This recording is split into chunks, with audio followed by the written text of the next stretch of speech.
Selling Berkshire Hathaway, Buffett retires. Hey everyone, it's Wolfgang. So we've all heard that Warren Buffett has announced his retirement from Berkshire Hathaway. He's been leading that company for a few decades.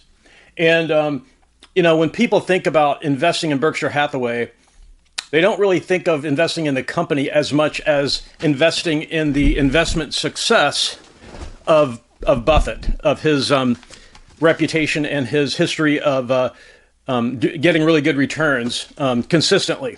So it's not like you're buying a stock. When you buy Berkshire Hathaway stock, it's not like buying a stock in a company. It's like buying stock in Warren Buffett. So when he announced his retirement, there's this idea, the key man risk. He's the key person. He's the kind of the top dog of that company. And there is some risk when the key man leaves. In fact, there are insurance policies that corporations buy called key man insurance policies that cover the company for losses if the top guy is very important and he is no longer present for whatever reason. So to give you an example, Steve Wozniak started Apple in the mid to late 1970s. Apple fired Steve Jobs in 1986, a few years later. Apple almost went out of business. They almost failed. And then they hired Jobs back in 1996. And he revived and saved the company. So I was there. I watched that. I was pretty sure Apple was going out of business. I had owned stock in Apple for a while. I said, this company is going under. The stock price was falling and falling, and the company was just making mistake after mistake. And I sold the stock, and then they rehired Jobs, and the rest is history. So the key man is important. If there's one key guy that makes the company, you will know it. We know that was true with Apple. Tim Cook has done a good job carrying the torch, but he hasn't created groundbreaking innovations like Jobs did.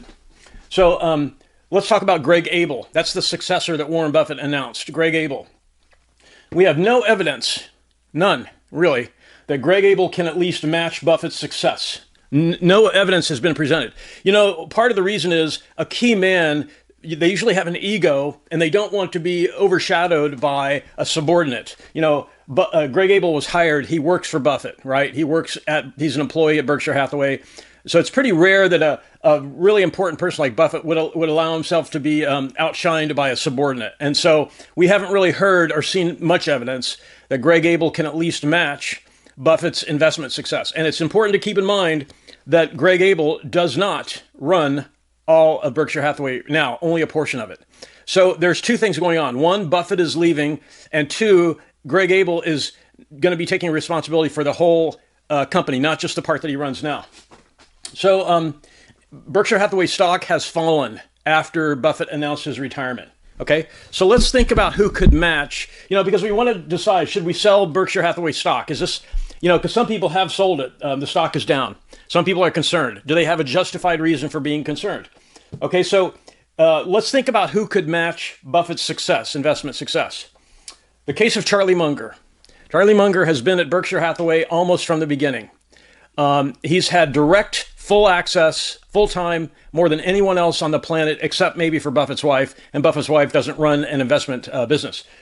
Charlie Munger was the vice chairman of Berkshire Hathaway. He was second in command to Warren Buffett.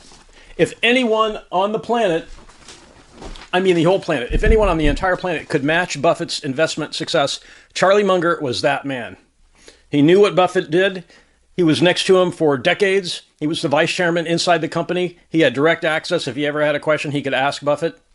So did Munger match Buffett's success? Because we're trying to figure out, could Greg Abel match Buffett's success? And so what we're doing is we're saying, okay, well, we have a guy, Charlie Munger, who was right next to Buffett for decades, much more time than Greg Abel. Let's see if Munger was able to match Buffett's success. Munger had the best opportunity. Charlie Munger's net worth was $2.6 billion when he passed away recently. Buffett's net worth is almost $120 billion. Okay, 2.6 billion to 119.5 billion. That is a massive difference, especially when you consider Munger was highly motivated to match Buffett's success. It's natural. Charlie Munger was not a house painter. He was an attorney by trade, but he was an investor. If you check his history, he was investing before he met Warren Buffett. Charlie Munger was motivated to have great investment returns for himself. There's nothing in his past that indicates that he did not like money, that he did not like investment returns. It's just the opposite. His job was he was the vice chairman of one of the most successful investment companies on the planet, right?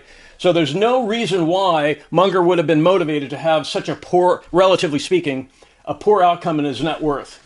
Okay, and because of that, we have a guy who was right next to Buffett for decades, and I don't know if you realize this, but Buffett's net worth is 4,600% greater than the person on the planet with the best chance to match what Buffett did. I mean, Munger didn't even come close. I mean, this is not 50%. This is not 100%. This is 4,600% greater net worth that Buffett has over the person on planet Earth with the best opportunity to match Buffett's success, and the person most motivated to do so because he was the vice chairman of Berkshire. So there is substantial reason to be concerned that someone with much less experience at Berkshire Hathaway could even do as well as Charlie Munger. There's a real concern here. Now, I want to say something about selling Berkshire stock. I owned Berkshire stock in the 90s, and when the 2000s hit, I thought, okay, Buffett was born in 1930. He's in his 70s now. How much longer is he going to be there? I don't know.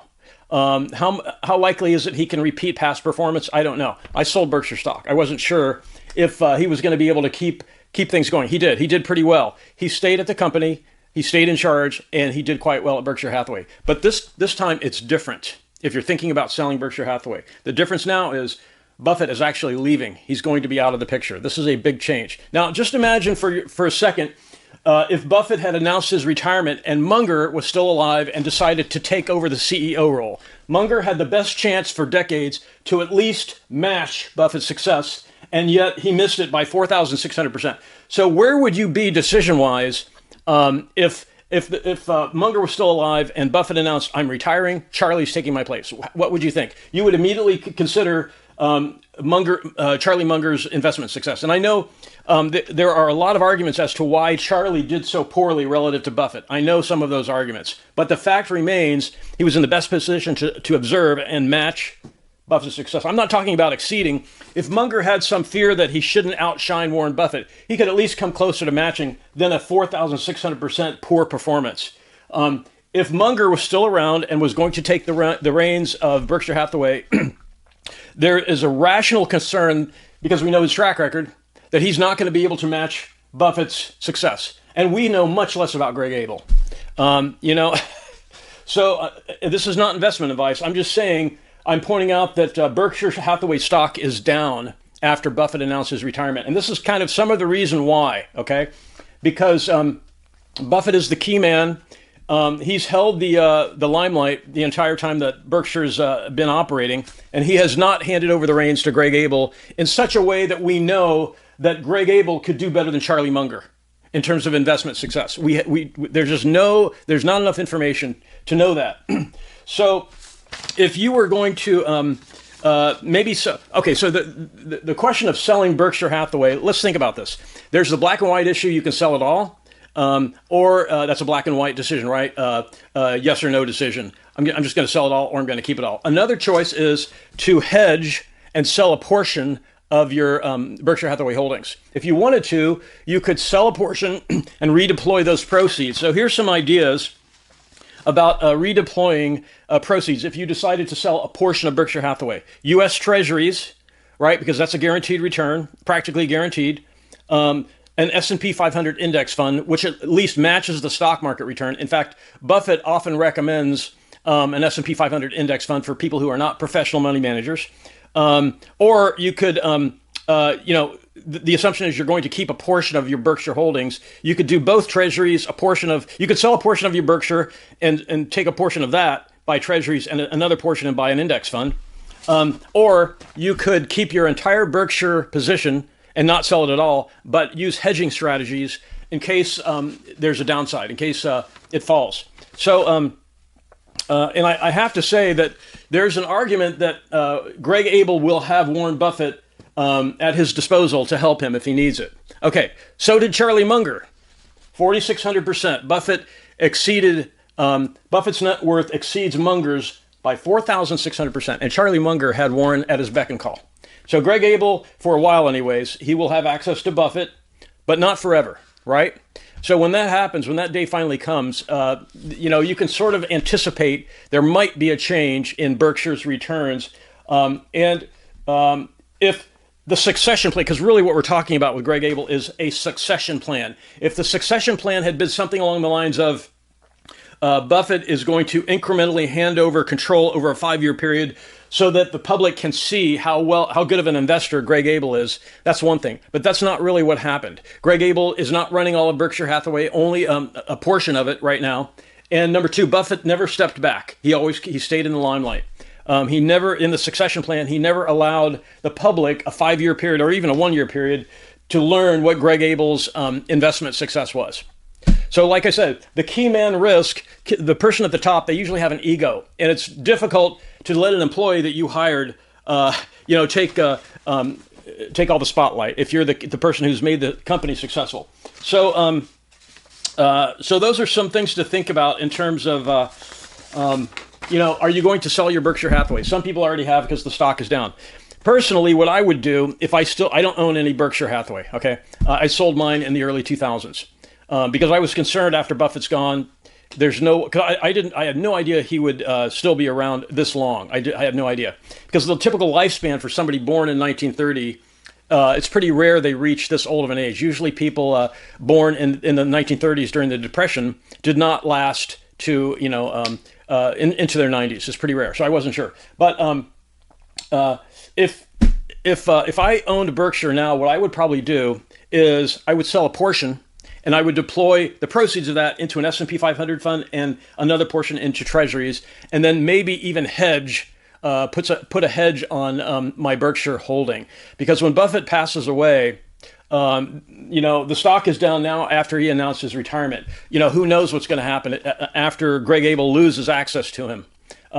So that could be an idea you could think about. Now, if you don't know how to hedge a stock holding position, I'm not a financial advisor, and none of this is financial advice. And what you should do is you should reach out to a financial advisor and talk to them about how to hedge a stock position like this. But I've pinned this on the fact that Munger was in a position and had the motivation, because he's an investor, professional investor, to at least match Buffett's net worth, and he had full access. It's not like Munger wanted to be like Buffett, but he was on the East Coast and he didn't have any access to him. Munger had direct access to Warren Buffett the whole time and the motivation to have great investment returns, and Buffett blew him away in net worth, 4,600%. That's so far above, So what this means, most likely, two possibilities. Number one, Buffett may have some secret sauce investment methods that he refuses to disclose to other people. That's one possibility.